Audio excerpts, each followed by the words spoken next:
JP Bharat live, Bharat की बात JP के साथ। धनबाद स्थित IIT ISM में शुक्रवार को digital intelligence for green mining and industrial network 2025 नामक 2 दिवसीय अंतर्राष्ट्रीय सम्मेलन की शुरुआत हुई।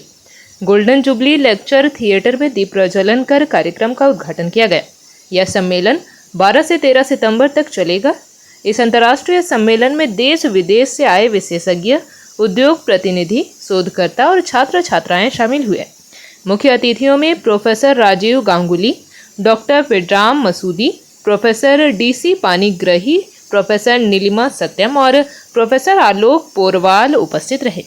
कार्यक्रम में IIT ISM में उपनिदेशक प्रोफेसर धीरज कुमार भी शामिल हुए।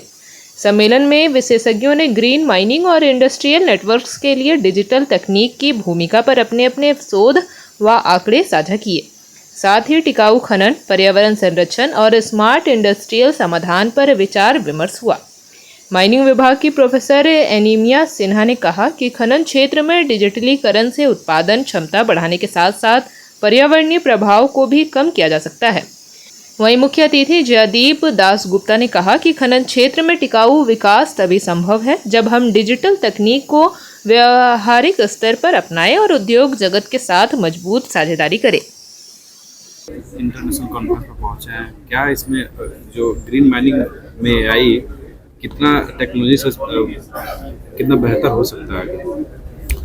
देखिए, माइनिंग का क्षेत्र एक ऐसा क्षेत्र है जिसमें ये हमारा मनुष्य का प्रगति के लिए तो ये चाहिए ही, बहुत ही अवधारित है। माइनिंग हमें करना ही है, लेकिन ये एक बहुत डेंजरस इसमें कार्य युक्त रहता है और इसमें नेचर का काफी सारा प्रदूषण इसमें होने का चांसेस है। ये प्रयत्न पहले से चले आ रहा है कि इसको हम लोग नेचर का मुताबिक कैसे करें ताकि मिनिमम नेचर को खराब हो और ये डेंजरस जो चीज़ है जिसमें सेफ्टी कैसे लाया जाए।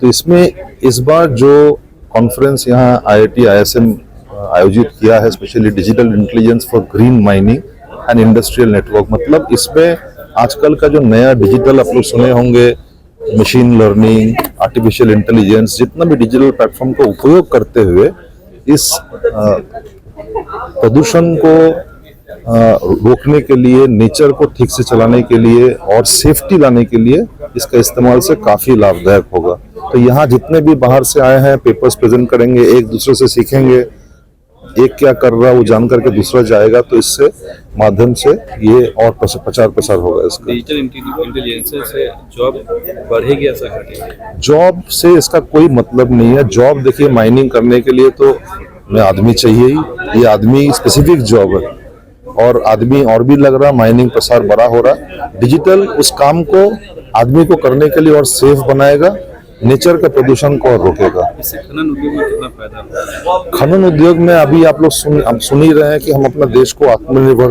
विकसित भारत बनाना चाहते हैं। इसलिए सभी जो कंपनियां हैं वो अपना ग्रोथ करने का कोशिश कर रहा है। जैसे NMDC में हमें अगला 3-4 साल के अंदर अभी जो हम 45 मिलियन टन कर रहे हैं उसको 100 मिलियन टन करना है। तो ये वॉल्यूम जो बढ़ाना है, इसमें जैसे आदमी का नौकरी मिलेगा वैसे ये डिजिटल जितना साइंस है इसका भी प्रयोग होगा। आम लोगों को इसके लिए कितना? आम लोगों को जैसे माइनिंग 50% होगा, कुछ डायरेक्ट नौकरी से लाभ होगा, कुछ इनडायरेक्ट, जितना सारा कॉन्ट्रैक्ट लगेगा उसमें भी आदमी आएगा, तो डायरेक्ट इनडायरेक्ट बोथ से जॉब का भी क्रिएशन होगा जब हम माइनिंग ग्रोथ करेंगे।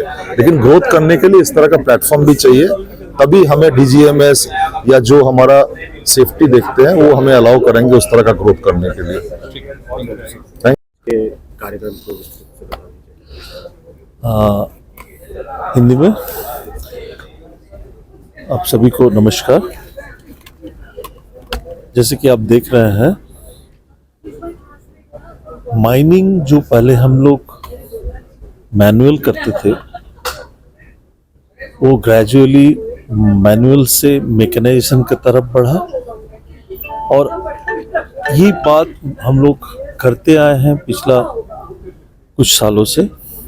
अब माइनिंग को मैकेनाइजेशन के बियॉन्ड जाना है और इसके लिए खास करके हमको डिजिटाइजेशन की तरफ जाना है। हमारे जो बड़े बड़े कंपनीज हैं जैसे कोल इंडिया है, जैसे NMDC है जो आज आप लोग सुने, उन्होंने इसके तहत ऑलरेडी एक पहल कर चुके हैं और कुछ हमारे बड़े बड़े माइंस की डिजिटाइजेशन की कार्य ऑलरेडी कंप्लीट हो चुकी है और आगे हम लोग बढ़ रहे हैं। अभी डिजिटल की ओर हम लोग बढ़ रहे हैं, इसमें आम लोग मतलब जो लोग वर्किंग कर रहे हैं फील्ड में या माइनिंग में, उनके वो कम होंगे या वो कैसा होगा? देखिए सभी चीज के पीछे जो ब्रेन है, जिसको बोलते हैं ब्रेन बिहाइंड द वर्क, वो एक्चुअली आदमी है।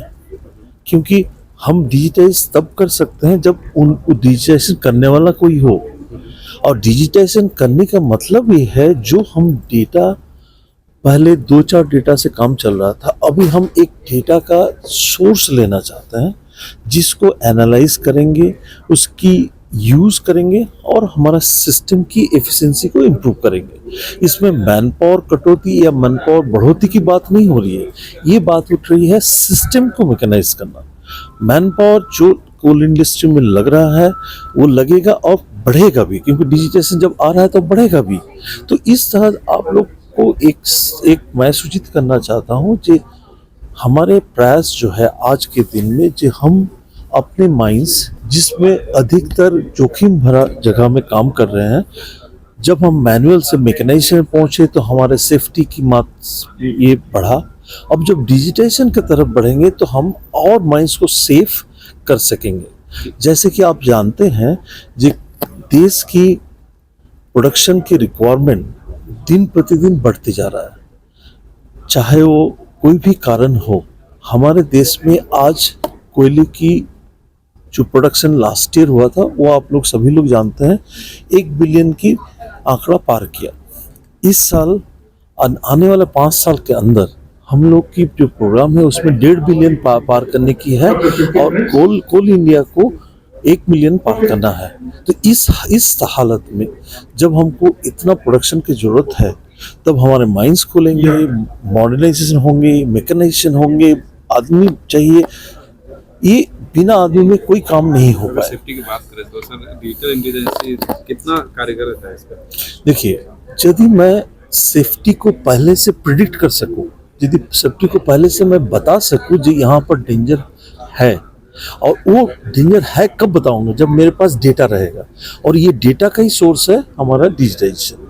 जब हमारा माइंस में मान लीजिए एक मशीन हम लगाए जो हमको कंटिन्यूसली डेटा देते रहेगा, जो आप फॉर एग्जाम्पल अंडरग्राउंड में छात जो रूफ की कंडीशन है वो कैसे चेंज कर रहा है। यदि मान लीजिए रूफ की कंडीशन में कुछ भी चेंज हुआ तो हमको सूचित करेगा, हम उसमें तत्पर होंगे और सेफ्टी को फर्दर बरकरार रखेंगे। आज का कार्यक्रम जेपी भारत लाइव, भारत की बात जेपी के साथ। वीडियो को लाइक करें, शेयर करें और चैनल को सब्सक्राइब करें।